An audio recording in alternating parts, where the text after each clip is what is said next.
Assalamualaikum warahmatullahi wabarakatuh. Aku Yuna Fianti dengan NIM lahir 047 dari kelas Gizi 5B. Hari ini akan mempresentasikan terkait hasil praktikum analisis frekuensi konsumsi bahan makanan metode food frequency questionnaire atau FFQ.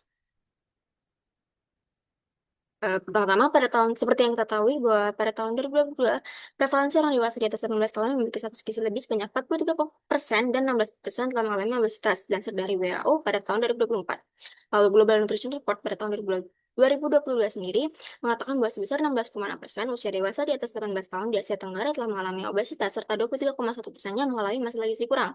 Survei Kesehatan Indonesia sendiri pada tahun 2023 mendapati terdapat 8,3% kelompok umur 16 hingga 18 tahun memiliki status gizi kurang dan 12,1%-nya memiliki status gizi lebih. Sedangkan dari Kementerian Kesehatan Indonesia pada tahun 2023 pada pada usia lebih dari 15 tahun, prevalensi gizi kurang sebesar 7,8% dan gizi lebih sebesar 37,8%. Hal ini kemudian menjadi landasan bagi kami untuk melakukan praktikum dengan metode FFQ ini untuk mengetahui dan melatih akan penggunaan dan pencatatan frekuensi konsumsi bahan makanan berdasarkan metode FFQ, serta proses mengolah data dan menyajikan hasil pencatatan frekuensi konsumsi bahan makanan tersebut.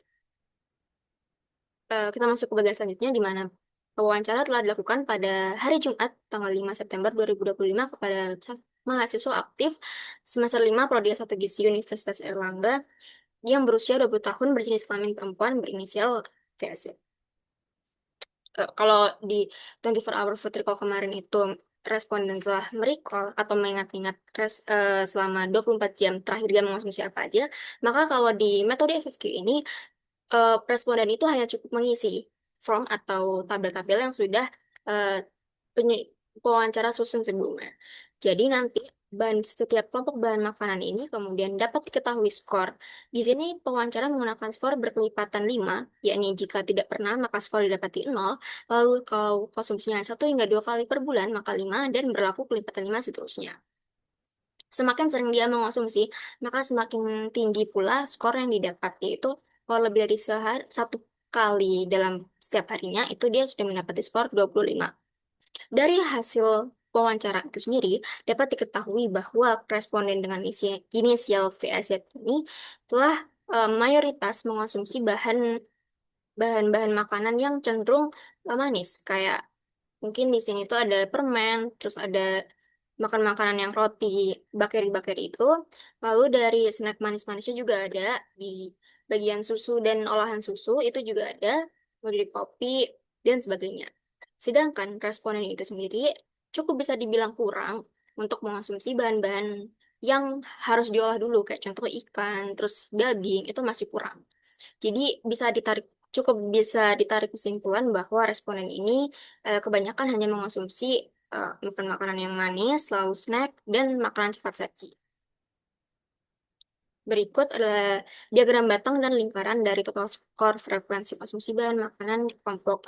Mayoritas juga sama seperti responden VSZ, di mana ini tuh ada tambahan ya kayak bahan kecap atau perasa-perasa itu di kelompok itu cukup tinggi. Contohnya ada di saus sambal dan juga saus dan juga kecap, manis dan juga asin.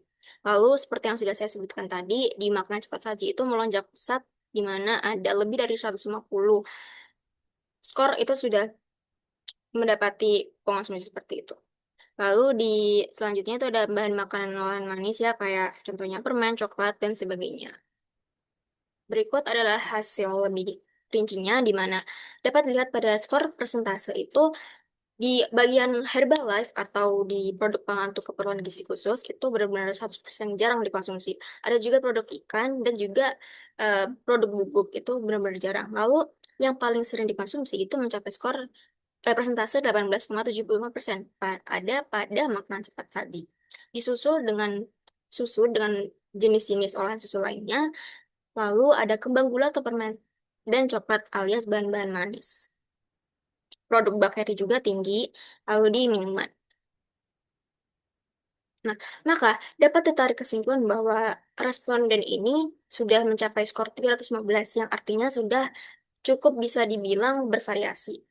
Namun persebaran itu masih belum rata atau masih belum bisa dikatakan optimal karena mayoritas responden dan kelompok mahasiswa itu masih sering mengonsumsi makanan yang kurang sore itu sih kurang sehat. Kayak contoh makanan cepat saji, lalu di makanan dan minuman yang manis-manis, snack gitu-gitu tuh masih cukup tinggi. Mungkin karena adanya kalau konsumsi makan makanan manis kan bisa bikin tubuh bisa apa ya pembawaan moodnya tuh jadi lebih bagus. Lalu di konsumsi kopi juga seperti yang kita tahu mahasiswa itu kebanyakan lembur mengerjakan tugas jadi ya begitulah. Lalu di makanan siap saji sendiri karena dapat dari mana sih dapat disimpulkan bahwa makanan siap saji itu banyak dikonsumsi oleh mahasiswa dari selain dari persentase dari konsumsi bahan-bahan yang dia gunakan untuk pengolahan itu juga masih jarang. Jadi kemungkinan mahasiswa itu banyak membeli atau benar-benar jarang lah untuk masak nanti. Jadi, pola konsumsi responden yang masih belum sehat ini, kayak konsumsi makan makanan dan minuman manis, cepat saji serta tinggi gula itu perlu dibatasi agar tidak menimbulkan resiko gizi lebih maupun aneka penyakit metabolik. Responden juga diharapkan dapat meningkatkan konsumsi bahan makanan olahan yang kaya daging dan ikan untuk membantu mencukupi kebutuhan nutrisi tubuh agar tubuh pun dapat menjalankan fungsinya dengan optimal. Berikut adalah sumber rujukan yang saya gunakan untuk menyusun laporan praktek ini. Terima kasih atas perhatiannya. Wassalamualaikum warahmatullahi wabarakatuh. Salah.